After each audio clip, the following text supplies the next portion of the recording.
Hey everybody, Julie Murphy here. I have spent the last 25 plus years being a financial planner, and we either work things out and we act it out through our money, through our health, and our relationships. And today, Rachel Cronin is joining us because I have found that if we hear stories from people whose lives that thrive when they've completely jumped off the ledge and shifted their reality, even though financially you didn't necessarily know how you were going to do it, everything falls into alignment. We just have to trust to get past that fear.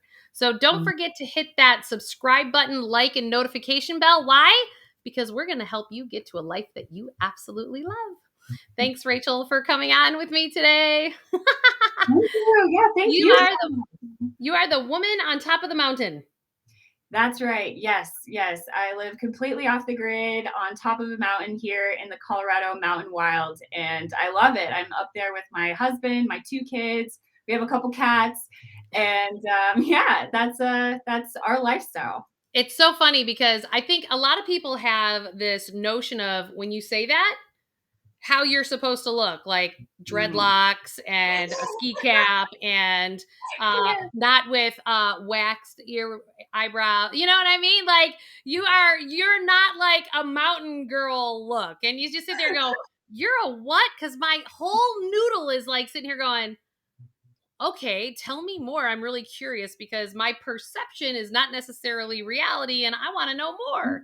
Yeah. Right. And so tell us about like who you were before you decided to live off the grid. Oh yeah, that's a good story. So I've been off the grid now almost 4 years, and Mm. it's not something I ever thought I'd ever do, to be honest. I was never on my vision board. I never thought one day I'll live off the grid. I lived in the typical suburban neighborhood in the cul-de-sac, housewife lifestyle. I have two kids, so taking them to preschool, going to Mhm. Costco, that was my lifestyle, and I liked it. But I always felt like there was something missing. I Mm. found we were living for the weekends. We were watching a lot of Netflix, and it got old really fast. Yeah. And even in our neighborhood, we didn't have an HOA, so I love organics. I love the idea of being self sufficient. And so even on our small neighborhood scale, we had backyard chickens, and we were trying to garden. It wasn't really doing very well in our tiny postage stamp backyard. Right. And so in the back of my mind, I'm like, oh, we should get more land, one day. One day we can get more land. And so I am a And I have vision. to say, everybody, that is what I always talk about because I talk about that people are in different categories: the poor, the debtors, the dreamers, accumulators, and then there's rich but empty. And anyone who isn't considered wealthy or rich, they're waiting for that one day. Well, once I get here, then I will go live my life that I want to dream of. And it's like, all you have is today. Tomorrow's not guaranteed to anybody. And I challenge people. So I'm glad to hear that you're talking about, well, one day we'll have more land. Mhm. So Yeah, keep that going. I just wanted to interject here was, because I find that so many people think it's this linear line and it's yeah. not. And I totally agree. And that was our story. And for me, I am a vision board type person. I like having, even if I'm not sure exactly the when, I like knowing the what. Yeah. And so for my vision board mind, I was dragging my husband to like appointments to look at properties because I didn't even know how much land I wanted. I didn't know, Right. do I want a half acre? Do I want 5? Do I want 8? So we looked at 5 acre lots. I felt like that looked small. We looked at a Mm. 16 acre lot, really sloped. I was like, oh, this is kind of cool. I don't know if I want it so sloped. So I kind of took about 6 months of this exploratory, non-serious, did not get a realtor. I was totally Right. not committed, just like curious. So whoever showed up from the internet from our inquiry was who showed Right. us the land. So we're just looking, trying to get our feelers out. And then I came across this 35-acre property in the mountains in the zip code that I dreamed of living in. And Mm. it was beautiful from the photos. And I was like, no way. But, for research purposes, we should go look at it. So we set up Right. the little online appointment, and this 18-year-old real estate trainee showed up to show us the land. Mm. And my husband wasn't too excited about the bottom half. He didn't even want to go to the top. But I was like, let's go to the top. We're already out here. And then when we both went to the top, it just felt totally different. We saw a spectacular mountain view, city view. I'm very metaphysical, spiritual. There's like raw crystal deposits everywhere. And when we walked out on the top, it really felt kind of almost sacred. I was like, wow, this is something special. And we have this big rock pavilion, this big giant rock outcropping. We walked out over there. And then my husband turns to the 18-year-old and was like, so if we buy this property, we would own all these rocks. And he's like, well, and he's like, we'll take it. And so our 1-day plan became a 24-hour plan. Wow. And we didn't have savings for property. Literally, we just it was just okay. Can you say that again for everybody? You did not have savings for property. This again is another mental block that all of us have, that we think that we need to achieve something and then we can go have it. Mm-hmm. And it's like, okay, so can we dig there for just a little bit? So you Yeah, didn't yeah. have it. So it's like, so No. what stories were going in your head? Because I'm sure, here's the other thing I wrote down as you were talking. Like, I can only imagine what your parents were saying, your other family members were saying, going, she's lost her rocker. You know, going, she's taking my grandbabies up to a mountaintop. What are you doing? Right? We heard all the things. And you have no money to buy the land. Exactly. Yeah. No, because again, this was a Sunday plan, like one day, Yeah. But then we're like, oh my gosh, there's a mountain view, there's the city view. It's 15 minutes away. So it's remote but close. Our perfect zip code. And I'm again, I love the spiritual metaphysical side. The land was at 7,777 feet. So I'm like, lucky 7, there's Chris. Okay, it's like waiting for me. So we committed and you know, your inner knowing just knows that this is it. Yeah, and you can't see it because of my jacket, but I get my chill meter going on when I talk about it. Oh, that's so beautiful. Chills, and yeah, so that was it. And then I've never bought land before. The house we were in was the first house I'd ever bought. Never bought land before, never built a house before. So it was all a bunch of stuff I didn't know. And I think that's both good in this story, because if you don't know what you don't know, you just keep going. Right? You don't know what you don't know. Totally. So I didn't know what I didn't know. And so we committed to buying the property. We had it appraised, put in an offer. And I didn't know this, but land has a 60-day close. So I'm like, perfect. We have 60 days to come up with the money for the land. And so I used that as our timeline. And can I ask how much that was that you needed to come up with? So we needed the land. We needed at least $45,000 in 60 days. And you had none. So this is where I want people to really hear this. You didn't have it. But this is where, when it is right, I'm always talking about, the subtitle to my first book is called Building Wealth from the Inside Out. And this is exactly it. It's like, you knew this was the right thing. You knew that this is where you wanted to be. And when you build it from the inside out, everything shows up to support it.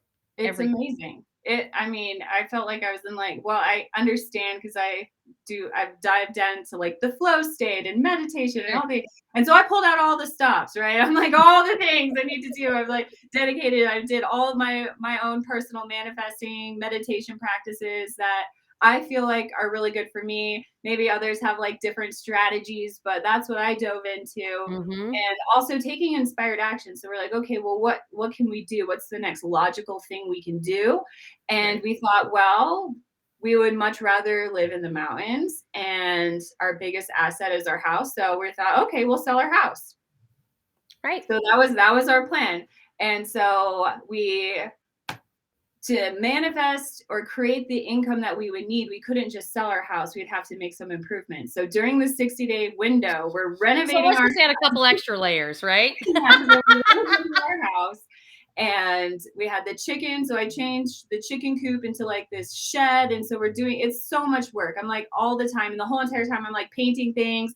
I'm painting the trim. We had orange oak. So I'm painting it white. I'm all doing my chanting stuff. I'm all right. I'm doing all the things. I'm visualizing living on this mountain. I'm visualizing the type of house we're going to build, and just that's all. That was kind of my focus. And then when we put our house on the market, it sold in less than 24 hours. And Mm. what's interesting about this is I thought in my mind, because the property is 7,777 feet, I thought, well, wouldn't it be great if we earned 77,000? I just kind of put it out there. And honestly, that wouldn't even make any sense because we couldn't list our house for high enough to make that much money. We Mhm. couldn't do it. It wouldn't make any sense. But because of our market and then the improvements we made in the house, we got multiple offers. And the offer that we chose netted us $77,000. Okay, so I'd like to. I'm going to. This is not just a Rachel story. So I want to. I want to reiterate this to people because when I had my second child, she's now 11 years old, and I sat there and go, I need to double the size of my house, but I don't want to pay any more money per month. And I was like, I'm not really sure how that happens, but because I was building my business and having babies and now being the only income provider for the family. And I was like, how do I do this? And literally, I found out that my neighbor, because I live in a high rise, and my neighbor, who has the best view of the entire Lake Michigan here in Chicago, and they went into foreclosure. And I had the cash to pay. I got it for $99,000, which is Wow. nothing. Wow. And I Yeah. was the only person that showed up to the auction to buy the place. So I paid cash, doubled the size of my place. So now I'm in almost 4,000 square feet as opposed to 2,000 That's and amazing. doubled. So you just have to hold the intention of what it is that you want to create Hmm. and then allow everything to actually come up. And, thank you for sharing that because a lot of people are like, well, yeah, Jewel, but you're a money person. And that just kind of like fell in place with you. And I'm like, no, I am telling you that this is how it works. You have to hold the container for what you want to create and then create it. Yeah. That's Oh, it. yeah. And Hmm. it's amazing just all the things that lined up for that because it was literally the perfect buyer. And because again, our someday plan was happening like immediately within 60 days, Right. there's a lot to sort out because Yep. we had an RV that was gifted to us just a few months beforehand. So it was gifted to us. It needed a lot of work. We had to pretty much gut it. It had some mold, so we had to gut it and kill the mold and rebuild it from the ground up. But we could customize it. So it was like the plan formulated itself from the resources that came into our experience Hmm. at the exact time. So we're like, we Right. could do the RV, we could sell our house. And this specific buyer, as part of their offer, not only was it well over asking to create the gap to that amount in our mind that we thought might be fun to have, but they also rented our house back to us for free for a month as part of their offer. So we had an extra 30 days to Right. downsize into the RV because we were in Mm. 3,000 square feet to just under 180 square feet is It's a what big we went difference. into. So yeah, it was just like this, all the things happening. And we show up on the land and we're like, okay, now what? Then you sit there and go, okay, now I manifested it all. What's next? Because That's I'm yeah. sure, like, some of the things that were going through my head as I heard you telling the story was like, well, what about your kid's school? And what about like Mhm. you're on top of a mountain? What about a toilet? What about, like you think of Mhm. like logistical things, you're kind of going, yeah, okay, that's the next thing I need to figure out. That's exactly what it was. I found myself, and I have a blog on our website, City to Gritty, and I found myself suddenly living off the grid. Mm, So it right. wasn't like I was exactly seeking out living off grid. Off grid found us is a part of Yeah. our story because we wanted the land and we are going to do whatever it took to live in that environment. And so it was one thing at a time. So I think in the back of my mind, I realized that, okay, we don't have power because my husband got a generator. We're not going to have water because we got these water totes and we were filling them up. And so I think in the back of my mind, but it wasn't until I got up there that I realized, like, no, I'm living off the grid. Like, okay, because literally, like my past, I got into modeling in my early 20s. I did beauty pageants for Miss Mm, USA. Very much, I'd never been camping. I'd never stayed in an no RV. dreadlocks. No dreadlocks. No, never. And so then I'm like, how am I gonna shave my legs? And I'm like, oh, Right? Like yeah. you think about these things and you go, Oh, I didn't really understand how that one was going to work out, but you followed your inner knowing. Oh, that's my husband. Hello. Hi. And yeah, and so then it's kind of just figuring it out along the way with Right. all right, well, let's see, we're dedicated to this. We had a pre-approval for a construction loan, so we're like, there's our budget for that. Let's see how fast we can keep the Mhm. RV situation temporary and focus on the house, and then learning how to build in a place nothing is there, like in a place never been built before, on top of a mountain, no power, no water, like complete raw property, which is a I didn't realize how difficult that was. Yeah, it's a um, whole other different list.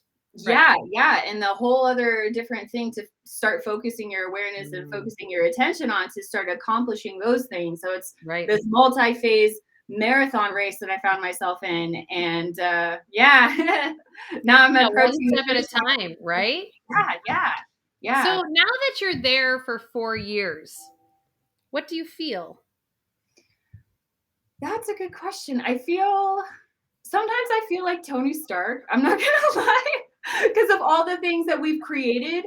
Mm, So Tony Stark made the Iron Man suit in a cave, right. and so Right. I use that a lot to help when I realize, okay, I'm living on raw mountain property, and I have been able to accomplish so many little things. Like I'm working with an engineering firm. I'm working at things I just had no idea that I would need the skill sets for, with bridge engineering, road construction, road engineering, learning about, we found out our land was a habitat for the Mexican spotted owl, which is a threatened species. So learning how to I read that on your coexist, website. yeah, Yeah. and then how to build sustainably with protecting the wildlife and just all these things, where if I was back in my house in that cul-de-sac and I was presented with the list of things that I'd have to learn and the things that I'd have to grow through, and then learn that I thought I'd be in the RV for 6 months, but little did I know I'd be in the RV for 3.5 years.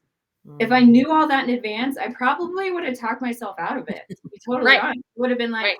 Right. no, no, no. It's kind But of like giving birth to a baby, right? If they actually told you how that, like, you know how it happens, but they don't tell you some of the parts that you're going, I would never have done that if I would have known that that's how that actually occurs. yeah, and then, but when you're in labor, there's no going back. It's like, this None. Just like the happened. mountaintop. Exactly. And, my favorite quote is by Vince Lombardi, and he said, "The man on top of the mountain did not fall there." And I love Mm, that quote because everyone on top of the mountain chose to be there. They fought to be there. They climbed to be there. They went through the weather and the obstacles to be there. And that's what it really takes to do something that's never been done before, to live in a place no one has I ever love lived that. before. Right. It's going to take a certain work ethic and a certain amount of grit.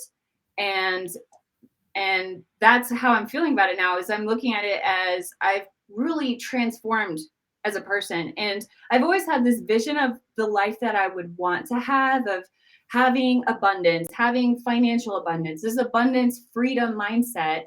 And I never imagined that the thing that would be the catalyst for that is, oh, we should have more land, and then following through on that tidbit of inspiration, because I feel like I got those thoughts at the same time as that property was listed, Mm, and then just following through on those inspiration things. Because growing up, I had a crazy childhood. I moved around a lot. I moved over 50 times, lived in 19 different states, 13 different public schools by the time I graduated high school. And so I had this foundation of inconsistency, no real home. I'm not from anywhere. And so I feel on the root level, I was craving a forever home, like, and a place to be from and a place to really put down my roots. mm. And so it's kind of interesting how that desire manifested into owning a mountain and creating not just like a foundation for myself and for my kids, but you get Right. a mountain for your foundation. So, how would you? I'm curious as to how you. There are a couple buzzwords that you said. How you define abundance. One of the words that I heard you say was a freedom mindset. So, when I talked about people being that they're poor, debtors, dreamers, accumulators, and rich but empty, and then there's the embodiment of what I call real wealth. And you nailed it. I always say when a person embodies real wealth, they have a profound sense of freedom. And Mhm. you just said that. Mhm. And can you talk about that? Like that's until you feel that yourself in your own life, you have no concept what real freedom really actually is. Mhm. Can you talk to Yeah. that a little bit? Yeah, absolutely. That is my definition of abundance is freedom. And that's how I Mm, feel when I walk out on the land and I look at our views, everything, and just knowing that this is my spot in the world. This yeah, is me, and the possibilities are endless. right, What kind of house do I want to build? Or now I'm expanding into creating a personal growth themed outdoor adventure campus. So we'll have right, our little section, but then I want to invite others out here to learn and dive into personal growth because that's the only thing that got me to the freedom mindset, to be honest, was personal growth. It happened mm, before everything else. And then now it's right, kind of happening at the same time as a lot of things as I dive into different elements of personal growth and then seeing that come into an experience or kind of manifest itself into something. And that's really the heart of it is personal right, growth. Because without right. that, you're never going to figure out what freedom means to you or what abundance means to you or what's going to help you feel unstuck. Because I think that's also part of it is freedom is also not feeling stuck because Mm, feeling stuck is the worst feeling ever because you feel like, oh, I can't do this. Or there's a lot of things where you feel like right. you dive Yep. down into different things like, oh, but Well, and those I are feel like yeah. we create these patterns in our lives, and you can people can certainly watch my other videos where I talk about the subconscious mind and stuff like that. Mhm, But like financially, we feel stuck because of the debt that we have. I mhm, had somebody tell me one time I sold my home and I bought my freedom. And I was mm, like, "Oh, fascinating." yeah. And your story is somewhat like that as well. You sold your home and you bought your freedom. That's Right? true. Yeah, And you yeah. found your freedom. And in that, I feel like in life we have once we become adults, we have lost this sense of adventure. And I find that if I'm catching somebody pre-retired, if you will, like if they're already in their, 50s, I'm trying to get them to like seek out the new adventure so that when they retire, they don't actually just get sick and die. Mhm, Because you hit the nail on the head when you're talking about that. It's what did you say, the personal growth you're learning along the way. mhm, And why is it that we as humans don't think that that's possibility? Like we don't necessarily have to follow this traditional path. The path to follow is your inner knowing, mhm. and to wake yourself up, and no matter how that package looks, and start to, I always like to call it, let your freak flag fly. Yeah, Whatever that is, like me bringing in these esoteric concepts into the world of finance, right? Like a lot of my colleagues go, "Oh, that's cute, Jewel." And I'm like going, "Man, I'm more educated and more successful than," and I'm like, "Cute? Like seriously? You're mhm. saying it's," but that's okay, because that's not the way they plug into finance. It's just the way I know to plug into finance, Yeah. and developing it all along the way. And so what do you feel like is the next part of your new adventure? So because that is part of it, right? It's like, well, the first adventure was you realize you're in an RV for 3.5 years, right? Like you're going, Yeah, well, that was the next part of the adventure I didn't plan on. yep. I saw on your website that you're building other places to come for people to stay up on the mountain, Mhm. right? Yes, yeah, so the most immediate thing is building our house, up on our little house. I have, like, this big vision, so we'll have this little house that we're building now, and then I'd love to build, like, another house for us. This will become the guest house for the future big house, but Hmm. and then also what's amazing about that is this design is a custom design. It's an A-frame, which I love because A-frames are it's a triangle and the triangle is the strongest shape in nature. The Yep. triangle draws its strength from within, which is Yep. the whole theme of this project. And so Right. the same design that we're working with Compass Architecture, it's all glass and steel, which are good energetic things. I'm Yep. building this whole thing around an energy conscious and spiritual and just helping others feel better. And then so Hmm. that same cabin we're going to duplicate in 9 other sections of our land down by we have a stream, so we'll have some cabins down there by the stream, and then we'll have some a couple acres away from us, so you have a mountain view similar to the view that we have, and then we have the peak of the mountain and 200 feet beyond. So I want to do 3 more at the very top, so you'll have a waterfront view, a mountain view or a cloud view, because from Oh. diving into different personal growth, environment makes a huge difference in how you Mhm. heal. Some respond really well to water, some need the mountains, some need the clouds. And so depending on the different areas that you want to dive into That's during beautiful. your experience at Cronin Mountain, then you can choose your environment. And I'm partnering with different businesses and healers and personal growth workshops where you get to enjoy nature, but then also combine that with the power of personal growth, where maybe That's you're going for a beautiful. hike, so you're moving your body, but you're also moving your personality and you're moving your soul.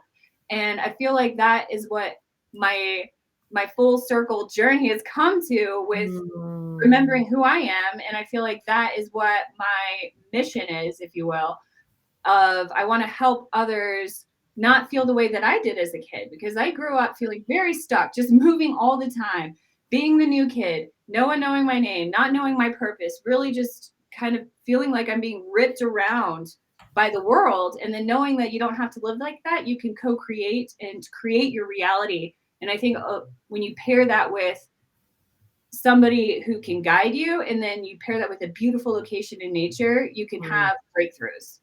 Well, and I'd like to just mention, like, when I talk about building wealth from the inside out, I'm talking about, it's not a surprise to me when you talked about that early on after all this moving, right?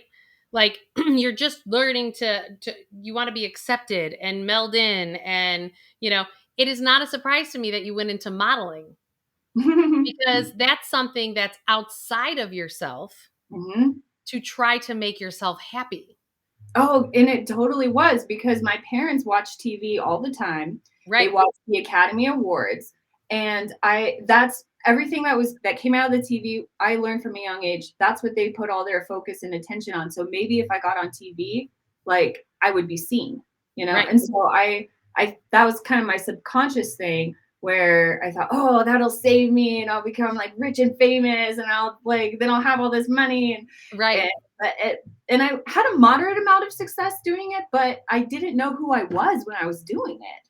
Right.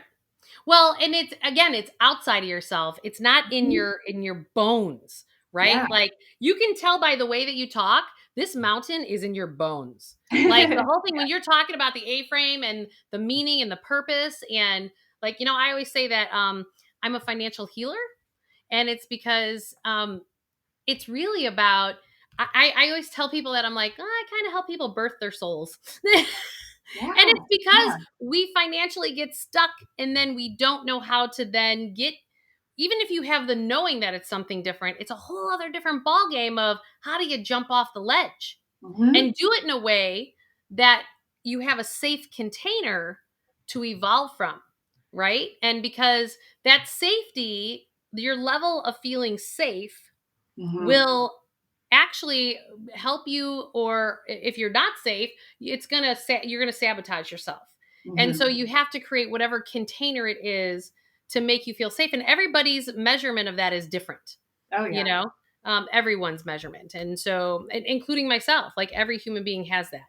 And so your bridge might be shorter, your bridge might be longer, and it's not the end of the journey once you just get on top of the mountain, because you don't That know what you don't exactly. know. Now what? Okay, well, now we gotta build a house, and the company kind of birthed everything. I feel like births from the next logical thing in Mm. this whole journey. Like, what's the next logical thing? Because when we learned the infrastructure and what it would take to build in a place never been built before, and then I had a couple of people tell me, but I didn't believe it, because I'm like, it'll be different for me. They told me to triple my budget and triple my timeline. I was like, no. But no, it's more like quadruple your budget, quadruple your timeline to Mm. build in a place never been built before. And so I was like, okay, I got to go bigger. This can't just be for me. And then realizing how much that environment was a catalyst to my healing just in the span of time. Literally, from living off the grid for the past 4 years, it has completely changed who I am. I look at Mm. society in a different way. I look at the city life. I look at consumerism in a different way. I look at Can you myself share in a some of different way. those thoughts, how that has shifted you? Well, to be honest, this might be some very esoteric, but I think you get it. But I started looking at the city as this, like the zoo. Yeah. Like, it's Your human cage.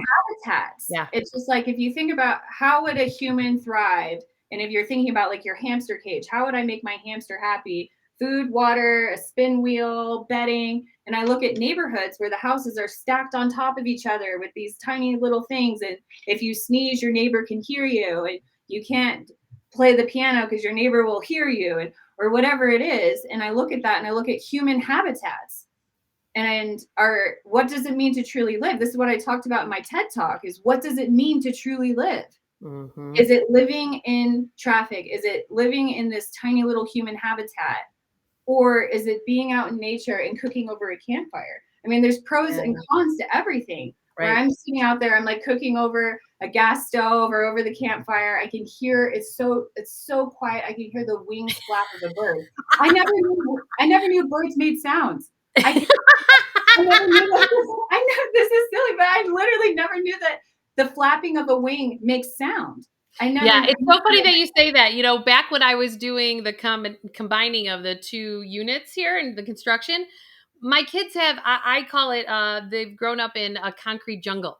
You Yeah, know, I mean, yeah. and my nature is I have Lake Michigan right here. Like literally, I'm on the beach. So Mhm. I do have nature. I'm not in this like city center, but when we moved into my parents' house in the suburbs for 3 months to get the kitchens gutted and everything, my kids were like, "Mom, what's that noise?" And I was like, "Oh, those are crickets." And they're like, "What Yeah. are crickets?" And I was going, "Oh, my kids know seagulls, but they don't know crickets." I was like, Yeah. "Wow." Like, and then Mhm. all of a sudden they're like, "Mom, what are those things like flashing? Like as it starts to get dark out, the lightning bugs come out." Aw, And so they flash yeah. and they're like, "Mom, there's things around us that are like flashing." And I was like, "Oh my God, it's lightning bugs." That's so So I cool can though. only imagine being up on a mountaintop, let alone going from the city to the suburbs for my kids. But Yeah, you're yeah. right. You become so aware of the It's harmony of nature, I'll bet. it's a deep lesson in awareness, and I don't know Mhm. if you ever saw Castaway Oh, with yeah. Tom Hanks, and then he can't figure out that it's like coconuts falling. So I had like moments like that, like, what is that sound? And then it's Right. like pine cones falling off the trees. I'm like, oh, okay. Because where I am in Like, Colorado, where's the there's tiger? exactly, well, there's not a lot Where's of the mountain bugs. lion? Yeah, we have mountain lions, bobcats, black bears, raccoons, foxes, stuff like that. And but there's really no bugs. And so the Mhm. nights are so quiet where you can hear anything, really. You can hear everything. So I had that moment where I couldn't figure out what a sound was, and then I just stared outside for probably like 45 minutes waiting for the sound to happen again. It was just pine cones falling off the trees. I'm like, okay. Because when you're brand new to an environment, you just don't know. You're like, Right. oh my, is that a bear out there? Oh my, Right. and I wouldn't go outside. I wouldn't go That's outside without awesome. shining my light in the trees. Because I'm like, the mountain lions are in the trees. Like, and so I had a lot of fear to overcome. Yeah. And now I share this in a blog post, I think, but I went from being terrified of the dark because I've always had this fear of the dark Oh my from God, it's so dark up there. to not even needing a flashlight during, like, right now it's Mhm. a full moon. I don't need a flashlight. I can walk around. I can see in the dark from being Well, what afraid. we don't realize is our eyes actually adjust to it. They do. Yeah. You don't need Yeah, a flashlight. It's like right. an avatar. You don't need a flashlight or a torch. You Exactly. can see. You can see. Yeah. It's That's so powerful. awesome. Oh my gosh. So, if you were to give any advice to anyone who's watching this of how do they jump off their personal ledge, what would that advice be? Do it. Don't get out of your Wow. head. I would say get out of your head. I think that a lot of us will get stuck in our head. You'll plan your idea to death. Right? Right? So So you true. you like if I planned my idea, if I really understood and did all the research on what I was doing from the very beginning, like, oh my gosh, this little house is going to cost like 4 times as much. Do I want to go from 3,000 square feet to 180? 6 months sounds fine, but can I do it for 3.5 years? If I really planned it to the T, I wouldn't have done it. And this has been the Right. catalyst for me. Literally, this transformational journey. I've had opportunities come that I would have never had with being on the TED Mm, stage. That would have never happened before. right. Never. And it's Right. been by saying yes to your idea or yes to that inspiration, and and just doing the next logical thing. It's that simple. Like, what's the next logical thing? Looking at lots. What's the next logical thing? Well, I could sell my house. I could live in this RV I just got. What's the next Yep. logical thing? What's the next? And that's it. And it's just kind of like these little things that just stack on top of each other. And then all of a sudden you're like, wow, this is it. Right. Right. And so I'm curious in terms of like talk to me about like how do you guys find your wherewithal to I mean obviously you can grow your own food, but you know you Mhm. think about well you're going to have snow up on top of that mountain. Like you're not growing food then. Like talk to us about to bridge people to like okay, you know you think about your like your kids still go to school or do you now Mhm. homeschool them? You know, talk to us about some of those more practical things. For sure. When Yeah. So there's a lot of like off grid misconception. right, So right. pretty much living off the grid means being in charge of your own utilities. So you're in Mhm. charge of your own power. We have solar, in charge of your Right. own water. Right now we have a cistern. We're working on getting a well, some logistics with getting the well on top of the mountain or the well And if drilling. anyone has never Mhm. like when you really dig to the well, the freshness of that water is off the charts in most cases. I'm so excited. Yes, It's off I the charts. cannot wait. Yeah, we have a couple neighbors, and our neighbors are several miles away. So it's a new concept for neighbors. They have wells. We have, I think, 3 wells. So I'm very confident we'll find water.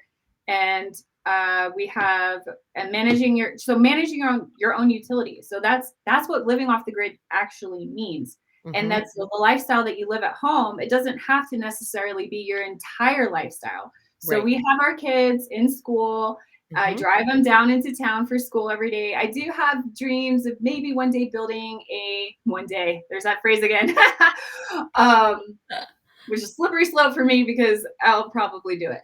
But It's the thing that cracks it open. I know, maybe we could build a schoolhouse and like have a forest school. So in the back of my mind, it's there. But right now, I have them in really amazing schools down in town.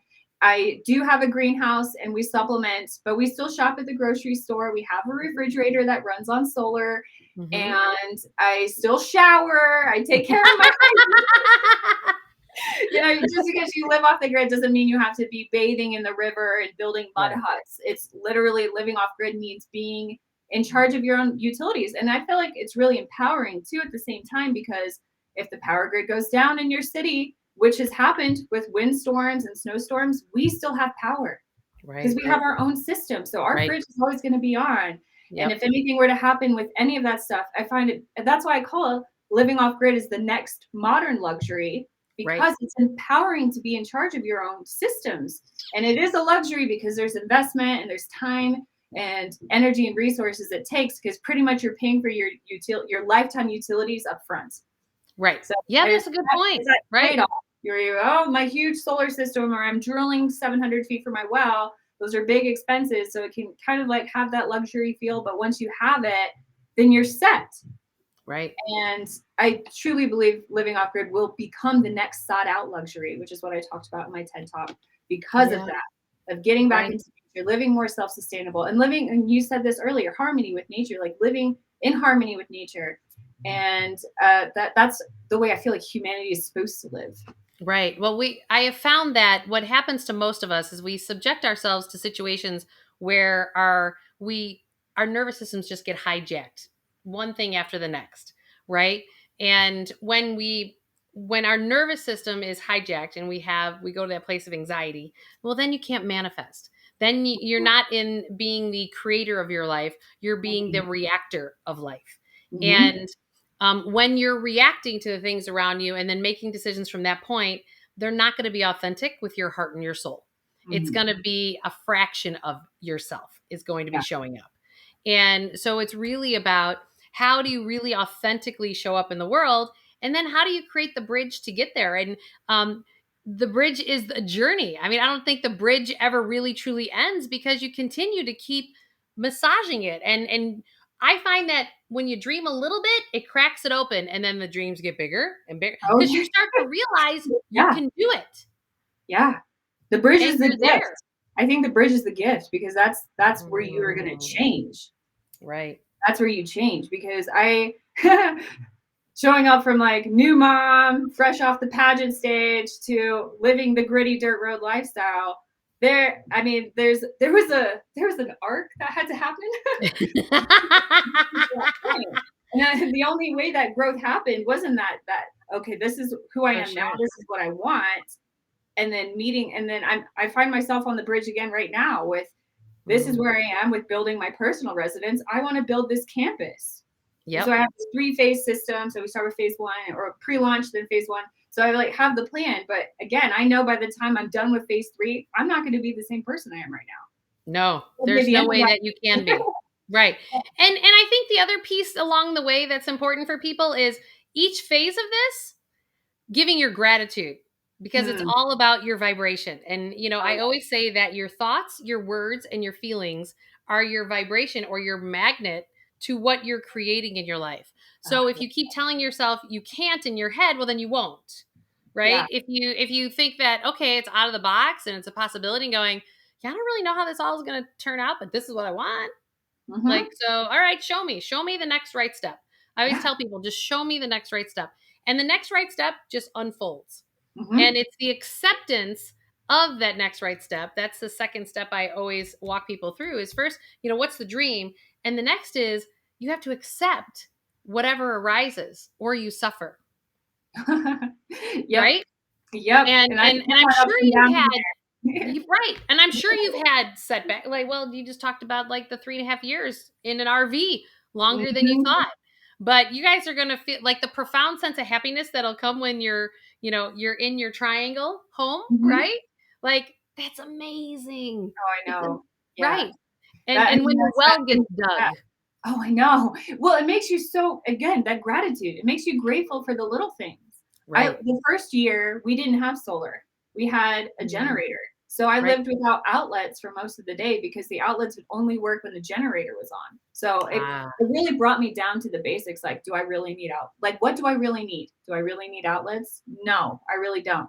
What and then it kind of builds on itself when we got our solar array. I'm like, oh my gosh, I have power all the time. I can use I was like, "Look at this, look, I can plug stuff in." And it's stuff you take for granted in the city. yeah. Right. And each thing just like it builds on that gratitude. So, yeah, Well, totally and agree. you're building a muscle for the impact that you're making to society, right? Like over time, you're going to see what that is. I think a real big part of what you and your husband have done is shown people that there's possibility no matter what your reality is. Mhm. You're proving possibility, that Yeah, I guess anything is so. possible. And that's I get beautiful. yeah, I can see And that thank because you for that literally. because that's a gift that you are giving so many people and even sharing your story today with me because you've created the bridge. You've done it. You're 4 years later and so going that wasn't so bad. Like it wasn't exactly what I thought it was going to be, but it wasn't so bad. And Mhm. think about how healthy it is to be on a mountaintop during a pandemic. Well, you're not near anybody. Timing of it all was also very empowering, honestly, because we were the closest neighbors miles away. And then we built up some food storage and we had our greenhouse. And so there's always that thought in the back of my mind. I'm like, gosh, if it's like turns into the zombie apocalypse, we're fine up here. Like we'll Yeah, be fine, you're totally fine. you know? And so, and again, that goes back to that luxury mindset for me, anyways. I feel like that is my idea of luxury is having my own utilities, having my own resources, being self-sustainable and raising my kids in that environment and with that same mindset. Right, right. Rachel, can you share your website again? Because I think people, Mhm. we become the things that we read and the information we digest, and I think it's important for people to know dig into more of your story. So, can you share that with people? Absolutely. So you can find everything on croninmountain.com. Cronin's my Mm. last name, Cronin mountain.com. That's awesome. And I'm just going to share here that my book, Awaken Your Wealth, you can get it for free, awakenyourwealthbook.com. I paid for the book printing and I just asked you to collaborate and pay for your own shipping. And again, don't forget to hit that subscribe, like, and notification bell. Why? Because I'm going to help you get to a life that you absolutely love because I know you can get there. Rachel, thank you so much for joining today. I appreciate you. Namaste. Namaste.